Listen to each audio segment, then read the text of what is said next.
ఏమనుకుంటున్నారంటే వాళ్ళే కొంతమంది ఉన్నారు, అనాథలు ఉన్నారు, వాళ్ళ కబ్జా చేసి ఇట్లా చేస్తున్నారు అంటున్నారు. అది ఎంతవరకు కూడా కరెక్ట్ కాదు. ఎందుకంటే గ్రామంలో ఉన్న ప్రతి కుటుంబం నుంచి ఆ కొండ గురించి అందరూ అమౌంట్ ఇచ్చిన వారమే ఉన్నాం. కడపకు పైసలు వేశారు. అది సీఎం కొండగా మేము అనుకుంటున్నాము. ఊరోళ్ళందరూ ఏమన్నారంటే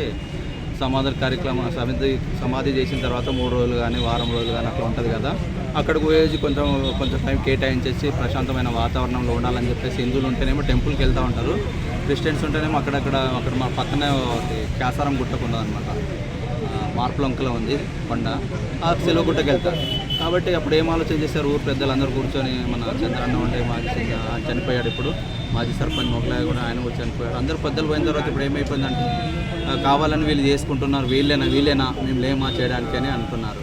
అది ఎవరిది కాదు, అందరిది, ఊరందరిది, మా ఒక్కరిది కాదు. మేము ముందు వచ్చి నిలబడి చేసినాం తప్ప దేన్ని బట్టి చేసామంటే ఒక దేవుడిని ప్రేరణ బట్టి వేసాం తప్ప మేము కబ్జాలు చేయలేదు ఎక్కడ కూడా. సార్ మేము ఏం చేసామంటే అందరికీ బాగుండాలి.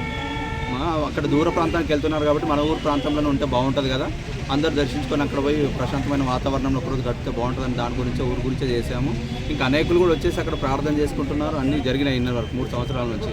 అయినా కూడా ఇప్పుడు మరి కక్ష కట్టించా మరి ఏం తెలియదు మాకు, కానీ అది ఇట్లా ఎంతవరకు కూడా కరెక్ట్ కాదని మాకు అనిపిస్తుంది. ఒకవేళ మేమే తప్పు చేస్తే అది ఏం చేసినామో చెప్పండి, అది చెప్తే మేము ఒప్పుకోవడానికి సిద్ధంగా ఉన్నాం. కాకపోతే మాకేం మాట్లాడకుండా ఏం చేయకుండా శివన్ కొండకి వెళ్ళే దారిని కూడా బంద్ చేపించేశారు, కరెంటు కూడా తీపిచ్చేశారు.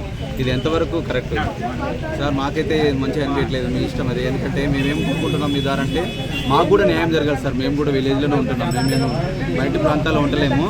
ఎక్కడైనా స్వేచ్ఛగా ఆరాధించుకునే స్థలం మీకు గవర్నమెంట్ స్థలమే కాబట్టి ఎక్కడైనా గవర్నమెంట్ స్థలాల్లోనే గుళ్ళు కానీ మందిరాలు కానీ అన్నీ కట్టుకుంటారు సార్.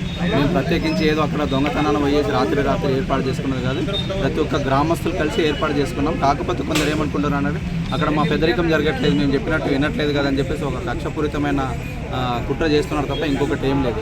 నేను సురేందర్ కూడా ఒకటే విన్నవించుకుంటున్నాను, నా సహోదరుడు, ఆయన కూడా మంచి మనిషి కాదని కాదు, కాకపోతే నా మాటలు కూడా గౌరవించేసి మా మాటలు కూడా ఊరుళ్ళం కాబట్టి మనం కొట్లాడుకోవడం మంచిది కాదు. ఏ విషయంలో కూడా అటు ఇటు కాకుండా అందరం ఒకటే ఉందాం. మీ పాలన ఎట్లుండాలంటే ఈ ఒక మండలంలోనే ఒక మాదిరికరమైన పాలన సురేందర్ కూడా ఉండాలని మీ ద్వారా కోరుకుంటున్నాను.